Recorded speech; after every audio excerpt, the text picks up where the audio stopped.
8 दिसंबर 2011 को मर्दान के जुरिस्डिक्शन के एक पुलिस स्टेशन पर होती से एक औरत, एक 1 साल का बच्चा और एक 3 साल की बच्ची की लाश मिली। उन लाशों की हालत इतनी बुरी थी कि उनकी पहचान करना मुश्किल हो रहा था और वो किसी कब्र से नहीं मिली थी।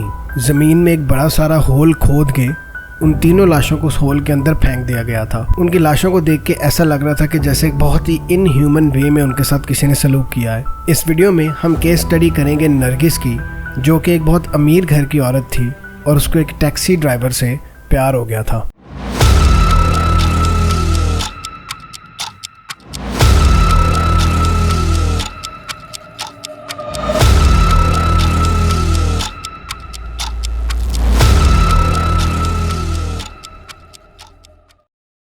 नरगिस मर्दान में रहती थी, जो कि पाकिस्तान के प्रोविंस खैबर पख्तूनख्वा का एक शहर है और वो एक बहुत अमीर और वेल ऑफ फैमिली से ताल्लुक रखती थी। एक दिन कहीं जाने की वजह से उसने एक टैक्सी को बुलाया जो कि एहतशाम चला रहा था। टैक्सी में राइड लेने पे एहतशाम के साथ उसकी फीलिंग्स डेवलप हो गई और 2-3 राइड्स के बाद उनका प्रॉपर लव अफेयर चल गया। वो उसको लेटर्स लिखती थी and they were madly in love with each other. थोड़े ही अरसे में काफी ज्यादा रिलेशनशिप डेवलप हो गया था दोनों का। लेकिन एक दिन किसी अननोन रीजन की वजह से नरगिस के घर वालों को पता चल जाता है कि उसका लव अफेयर है एहतशाम के साथ। वो इस बात से बहुत गुस्सा करते हैं कि एक इतनी अमीर घर की लड़की एक टैक्सी ड्राइवर के साथ प्यार कैसे कर सकती है, और इसकी वजह से उसकी माँ और उसके भाई मिलके उसको बहुत मारते हैं और उसको एक कमरे में बंद कर देते हैं। इस केस की रिसर्च करते हुए ये इन्फॉर्मेशन तो नहीं मिल सकी कि वो वहाँ से कैसे निकली, बट ये बात कन्फर्म्ड है उसने किसी भी तरह उस रूम से निकलने को मैनेज किया और वो एहतशाम के साथ भाग गई। वो दोनों मर्दान का शहर छोड़ के रावलपिंडी आ गए, जो कि पंजाब प्रोविंस के अंदर है पाकिस्तान में। उन दोनों ने मिलकर एक फैमिली स्टार्ट कर ली।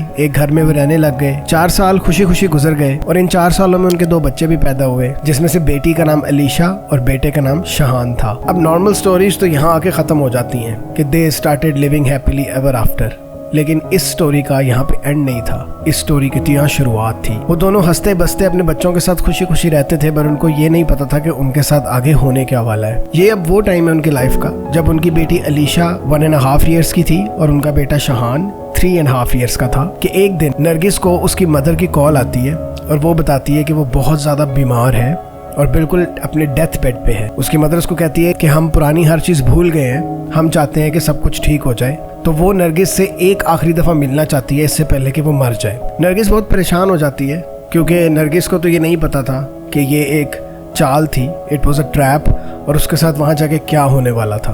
नरगिस ने एहतशाम से बात की।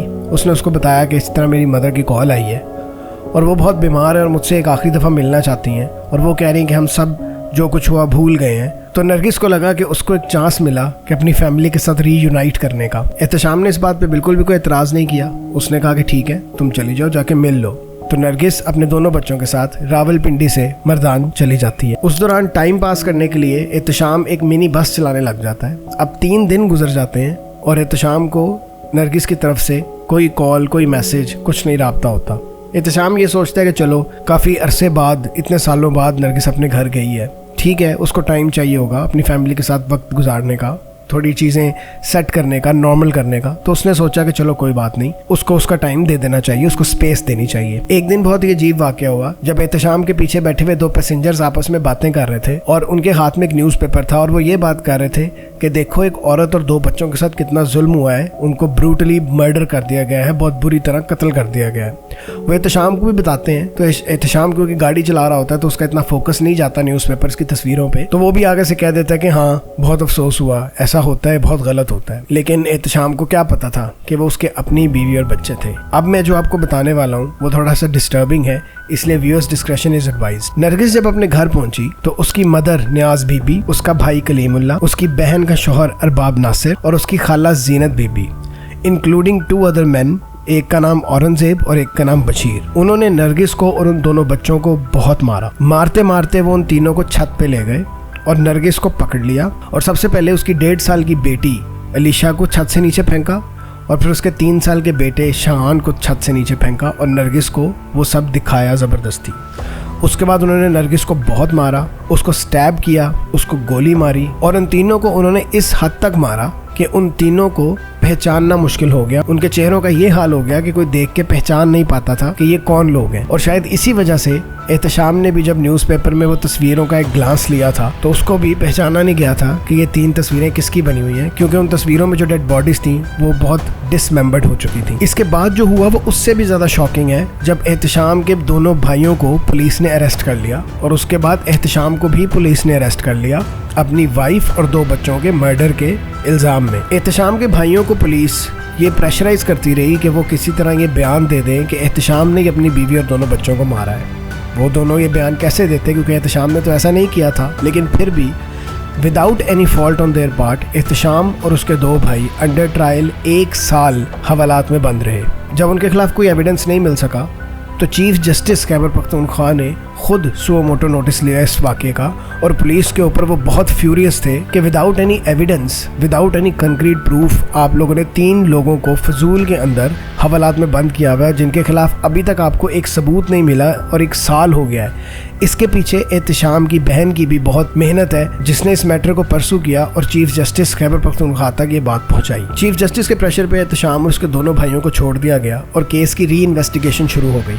एहतशाम इस दौरान अपने बच्चों की और बीवी की डेड बॉडीज़ ढूंढ रहा था। ढूंढते ढूंढते वो मर्दान ही पर होती के सबसे बड़े कब्रिस्तान में गया और वहाँ के गोरकन से उसने पूछा कि अगर उसको पता है उन बॉडीज़ का, तो गोरकन उसको एक जगह लेके गया जहाँ पे एक घास सी उगी हुई थी, खुला सा मैदान था। उसने कहा कि हाँ, कुछ लोग आए थे, उन्होंने मुझे पैसे दे के यहाँ पे एक होल खुदवाया था और उसके अंदर उन्होंने 3 बॉडीज़ फेंक के होल बंद कर दिया था। और जब री इन्वेस्टिगेशन स्टार्ट हुई तो पुलिस ने नरगिस की मदर को, नियाज बीबी, उसके भाई कलीमुल्लाह को, उसकी बहन के हस्बैंड अरबाब नासिर को और उसकी खाला जीनत बीबी को और वो जो दूसरे 2 लोग थे औरंगजेब और बशीर, उनको अरेस्ट कर लिया। यहाँ पे एक सबसे डिस्टर्बिंग और अफसोसनाक बात यह है कि नियाज बीबी जो कि नरगिस की मदर थी, उसने अरबाब नासिर से प्रॉमिस किया हुआ था कि अगर वो नरगिस के मर्डर करने में उसकी हेल्प करेगा तो वो नरगिस की बहन से उसकी शादी कर देंगे।